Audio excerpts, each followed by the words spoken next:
You haven't slept in 3 days. You can't eat. And the thought of food kind of turns your stomach a little bit. You're sitting at your desk at work, staring at your screen, and you haven't read a single word in the last hour because your brain keeps looping back to the same image, the same question, the same sick feeling in your chest. And the voice in your head is telling you something is fundamentally wrong with you, that you should be handling this better, that a real man would hold it together. That voice is lying to you. What's happening in your body right now has a clinical name, and it actually explains every single symptom that you're experiencing. The sleeplessness, the lack of desire for food, the rage, the numbness, the inability to think straight. And by the end of this episode, you're going to understand exactly why your body is doing what it's doing. And what I'm going to do is give you one specific thing that you can do tonight that begins to reset your nervous system. But if you don't understand what I'm about to tell you, you will keep making one critical mistake every single night that guarantees your brain will never calm down. Yeah. Check the mic, 1, 2. This ain't a whisper, this a roar coming through. They try to bury us, but the seed just grew. Now the concrete cracks and the truth breaks through. They told you it was over, said you never survive. But the dead man walking is fully alive. No one is coming to save you, so sharpen the knife. Turn up the podcast. Welcome to the Brilliant Life. Welcome to the Brilliant Life podcast. I'm Mike Moulton, and if you're navigating divorce, betrayal, or narcissistic abuse, this podcast, it's for you. What you're experiencing right now is what I call the hardware hack. Your body's hardware, your nervous system, your brain chemistry, your sleep architecture, your digestive system has been hijacked from the inside. Not by a stranger, not by an enemy that you can see, but by the one person your brain was neurologically wired to trust as your primary source of safety. And that's what makes this different from every other crisis that you've ever faced. Here's what's happening inside your body right now. Your brain, it has a threat detection center called the amygdala. It's your internal alarm system. Under natural conditions, it runs quietly in the background, scanning for danger. But right now, yours is screaming. When you discovered the betrayal, your amygdala, it pulled the fire alarm. It triggered a cascade called the stress response. The hypothalamic, pituitary, adrenal axis activated and flooded your bloodstream with cortisol and adrenaline. These are the chemicals that flood a soldier's body when they are under enemy fire. Your brain doesn't distinguish between a bullet or betrayal. To your nervous system, both are threats to survival. But a bullet comes from the outside. This came from inside the perimeter, from the one person who is supposed to be the safest to you. That's why this feels different from anything else you've ever experienced. Your body's threat response system was designed to protect you from external danger. It has no protocol when the danger is the person lying next to you. Now, everything I just described, that's the alarm going off. But the real damage isn't the alarm. The real damage is what happens to your brain after the alarm fires. And that's the part nobody explains to men. When your amygdala goes into full alarm mode, it does something brutal. It hijacks the resources from your prefrontal cortex. Your prefrontal cortex is the part of your brain that handles decision-making, planning, and rational thought. It's your command center, essentially. Right now, that command center is offline. Your brain shut down. It classified rational thinking as a luxury. Survival is the only function running right now. And that's what I call the cognitive blackout. That's why you sat in a meeting yesterday and you couldn't even follow the conversation. That's why you've read the same email 4 times and can't remember what it said. That's why when someone asked you a simple question, your mind completely went blank. Problem is, you're not stupid nor weak, and you're not falling apart. Your brain is actually performing exactly as it's designed to perform under catastrophic threat. It shuts down the luxury systems and redirects everything to survival mode. But here's what most men don't realize. Without understanding cognitive blackout, you will make decisions this week. Legal decisions, financial decisions, decisions about your kids, with a brain that is operating at a fraction of its capacity, and those decisions will follow you for years. That's the brain. But the hardware hack doesn't stop there. It's attacking 3 other systems in your body right now. Your sleep has been destroyed. Your brain refuses to power down because it has identified an active threat inside your home. It's running reconnaissance all night. Where is she right now? Who's she texting? How long has this been going on? What else don't I know? You think that's obsession. Turns out your intelligence system doing its job. Your brain detected a threat it hasn't fully mapped and will not let you rest until every variable is accounted for. And your appetite, that's gone. Your gut-brain axis is under assault. The same stress hormones keeping you awake have shut down your digestive system. Your body classified eating as non-essential. Survival is your only priority. The nausea, the stomach pain, the 20 pounds you've lost in a month, it's not anxiety, it's your autonomic nervous system in full combat mode. And here's the one you haven't told anyone. How do I know? Because I've been there.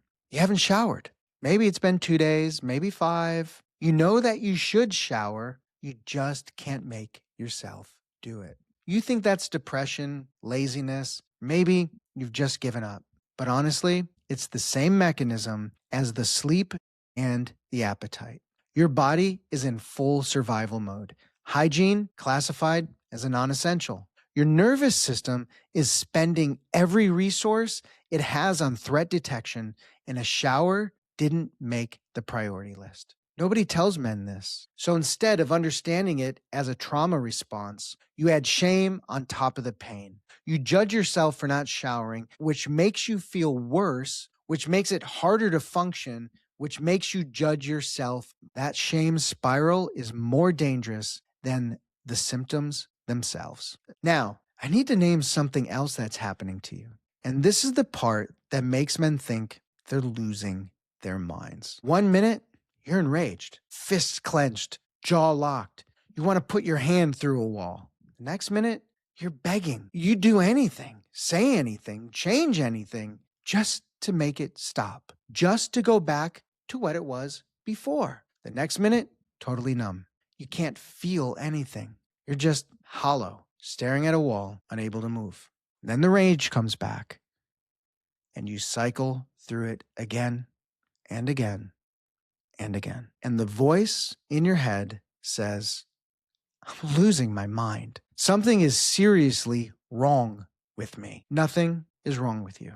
I want you to believe me when I say that. Nothing is wrong with you. You're experiencing what is called the 3 survival programs. Your nervous system is running fight, flight, and freeze simultaneously, trying to find one that actually works. Rage is fight. Begging and panic, that's flight. Numbness, that's freeze. Your body is cycling through every survival option it has, except none of them are working because the threat isn't a predator you can fight, or a fire that you can flee, or even a storm that you can wait out. The threat is the person sleeping next to you, or maybe right now, they're in the next room. And here's why this matters. If you don't understand that the cycling is neurological and not emotional, you will do one of 2 things. You'll either act on the rage and do something that destroys your custody case, your career, or maybe your freedom, or you'll act on the numbness and shut down and completely stop eating, stop functioning, stop showing up for your kids. And you can't do that because even though both of those feel like choices, neither one is. They're survival programs running on autopilot. But the cycle isn't even the most dangerous part of what's happening to you right now. There is an entire category of behaviors you're gauged in this week that you think are character flaws, but they're not. They're trauma responses, and I need to name them before you do something you can't undo. You're checking her phone, you're checking her location, you're checking her social media. Maybe you're going through the call logs and the bank statements at 2 a.m. And the voice in your head, or maybe her voice, is telling you this is crazy, you're controlling, this is obsessive, this is why your marriage is failing. Actually, this is your brain trying to establish ground truth. What is ground truth? Ground truth is a military intelligence term. It means reality as it exists on the ground, verified by direct observation, not what someone tells you is happening. Look, your reality just got shattered. Every memory is suspect. Every I love you she ever said is now in question. You're a man who built his life on the ultimate truth, your faith, your vows, your marriage covenant. And when the person who shared that marriage blows it up, it doesn't just shatter your marriage, it shatters your spiritual reality. And your brain is trying to find solid ground again. Your brain is conducting a forensic investigation because it cannot rest until it knows the full scope of the threat. And it's not obsession, it's actually intelligence gathering. But, and this is critical, there's a line between necessary reconnaissance and what I call toxic recon. Necessary reconnaissance is gathering evidence to protect yourself legally and financially. Toxic recon is checking her location at 2 a.m. because you can't stop yourself. You're also replaying the discovery on a loop. The moment you found out, the look on her face, the words that she said over and over and over. And you're thinking, why can't I stop? Why does my brain keep going back there? Here's why.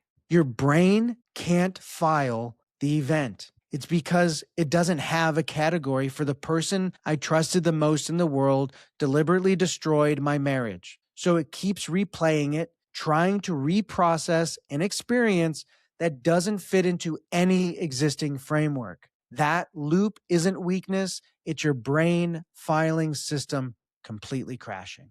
Now, I need to address one more thing before we move forward. And I'm going to be direct about this because what I'm about to say could be the most important 60 seconds of this entire episode. You may have thought, maybe it was just a flash, that you didn't want to be here anymore, that this pain is just too much, that your kids would be better off without you. That thought, my friend, is a complete and utter lie. But the fact that it crossed your mind doesn't make you a weak man. It makes you a human having a human experience. Your brain is searching for an exit from unbearable suffering. That's neurochemistry, and it's not a character flaw. If that thought is more than just a flash, if it's becoming a plan, please stop this episode right now and call 988. That's the Suicide and Crisis Lifeline. It's available 24/7. Look, your kids need you alive. That's not guilt. I'm just giving you the truth. But for most of you listening, that thought came and it went. And you felt ashamed that it came at all. I know because I've been there. I don't want you to be. Right now, you're in the hardest week of your life. The thoughts, though, these are temporary. And so's the pain. But you're not temporary. All right. Everything I've told you so far is the diagnosis. You got the hardware hack, cognitive blackout, the 3 survival programs, toxic recon. Now, I need to give you the reframe because this one idea, if you let it land, changes the way you see everything that's happening to you. Here's what I call the survival reframe. Every symptom you're experiencing right now, the sleeplessness, the inability to eat, the rage, the numbness, the cycling, the detective work at 3 a.m., the inability to focus, the desire to just crawl into a hole and cry or never come out, all of it is your body trying to protect you. Your nervous system identified a catastrophic threat and it mobilized every resource it has to keep you alive. The problem is, your body isn't broken. The actual problem is your body's responding to a real threat. And there's no quick way to neutralize this one. So here's the reframe that I need you to carry with you after this episode. You're not weak. You're not crazy. You're not broken. You're a man whose body is in survival mode because the person who was supposed to be safe turned out to be dangerous. Now, you're probably sitting there and you're thinking, okay, so my brain is in survival mode. Great. When does it stop? When do I get my life back? When does this all end? It ends. Not today, not this week, but trust me, it ends. Look, got a statistic here. Between 30 and 60% of betrayed partners develop symptoms that reach clinical levels of PTSD. The same diagnosis, listen, the same diagnosis given to combat veterans, the same diagnosis given to survivors of violent assault. But here's what the research also shows. The brain is neuroplastic, meaning it reorganizes, it learns safety again. The hardware hack, it's not permanent. In your brain, it'll ultimately come back online, except it won't come back on its own, not without intervention. And the biggest obstacle to your brain calming down is something you're doing every single night without realizing it's a problem. I'll get to that in a minute, though. First, I need to tell you something that matters more than anything neuroscience can teach you. You found this podcast because you were searching for help at a moment when everything in your life is on fire. You're still showing up at work, you're still trying to be a dad, and you're still trying to put one foot in front of the other. And the voice in your head is telling you that's not enough, that you're failing, that a better man would be handling this different, with more strength. No, that voice, totally wrong. The fact that you're functioning at all with a hijacked nervous system, a brain running survival programs, and a body in full combat mode, it's not failure, my friend. That's strength you don't even recognize you have yet. And God, I want you to hear this, and God is not surprised by any of this. He's not standing at a distance, distant, that you can't hold it together. He's not grading your performance. He's not waiting for you to have more faith. He built your body. He designed the nervous system that's firing right now. He knows what betrayal does to a human being because he watched his own son get betrayed by one of his closest friends. You don't have to perform for God for anyone right now. You don't have to pray eloquently. And you don't have to understand the grand plan at this moment. I just want you to survive today. And you know what?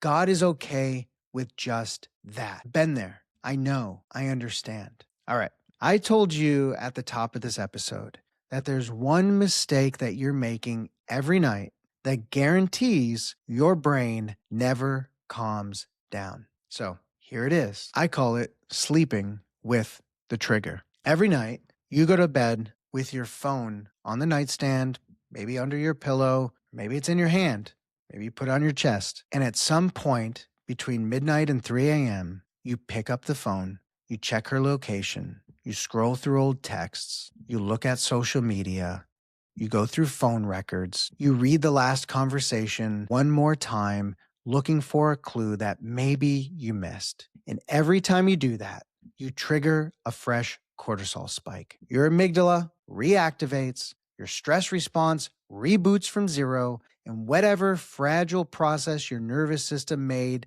toward calming down gets completely erased. You're re-traumatizing yourself every single night because that trigger, it's within arm's reach and you can't resist engaging with an active threat. It's just part of the situation. It's part of your brain. It's part of your makeup. So what do? I want to give you one tactical step. So tonight, instead of putting your phone on the nightstand or in bed with you in some way, I want you to put it in a different room. That's it. You're thinking, Mike, that's a little bit too simple. That can't be enough. Look, I'm not asking you to cure yourself overnight. This is triage. You ever go to the hospital? It's the first decision that you're going to make to give your nervous system a chance to just stand down, even just for a few hours. Here's the neuroscience behind why this will work. Your amygdala responds to proximity. When the phone is within reach, your brain classifies the threat as active. It stays on high alert because the portal to the pain is right there. It's accessible, it's tempting. When the phone is in another room, your brain doesn't eliminate the threat, it reclassifies it from active to contained. And that one reclassification is enough for your cortisol levels to begin to drop. You won't sleep 8 hours tonight, probably. You might not sleep at all, but you will stop re-triggering the hardware hack. Now, here's what's going to happen. You're going to lie in bed, and every ounce of your body is going to tell you to go get the phone, to simply check one more time. I got to look at one more thing. That's just the pull from your amygdala. But remember, that's not wisdom. And it's not your intuition telling you something is going wrong. It's just a survival program running on autopilot. That's it. And tonight, I want you to override it. Not because you're strong, but because you're executing your first tactical pause. What's a tactical pause? It's a military concept. It's the decision to stop reacting and start responding.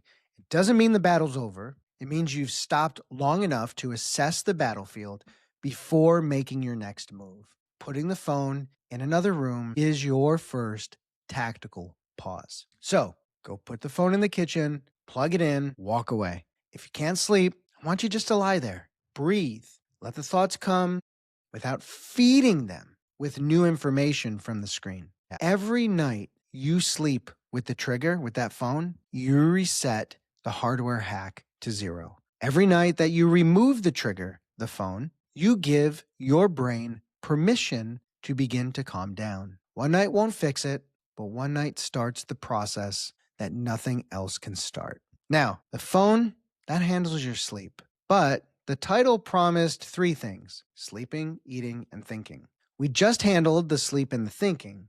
There's one more system failing right now that you've been ignoring. So, tomorrow morning, I want you to address the eating. This is a simple fuel deposit. Your stomach probably feels clamped down, shut right now. You're not going to try to eat a full meal. I didn't anyways. And don't fight your gut-brain access right now. You'll lose. Instead, what I want you to do is get a protein shake. Put some powder, some peanut butter, some milk in a blender, and just drink 1,000 liquid calories. You don't even have to enjoy it. I know I didn't. You just have to deposit the fuel so your prefrontal cortex has energy to fight. Because without that fuel, every decision you make this week gets worse. Your cognitive blackout deepens, your emotional cycles accelerate, and your body burns muscle instead of running on nutrition. That's your second tactical pause. So tonight, put the phone in the kitchen. Tomorrow morning, get up, make a protein shake. 2 moves. That's all I'm asking. 2 moves. Before I let you go, I want to just say one more thing. Right now, you're defining yourself by the worst thing that's ever happened to you. You're saying to yourself, you're the man whose wife cheated on him. You're the man who can't sleep because the brain won't shut down. You're the man whose life is falling apart at its seams. But honestly, that's not who you are. It's what's happening to you.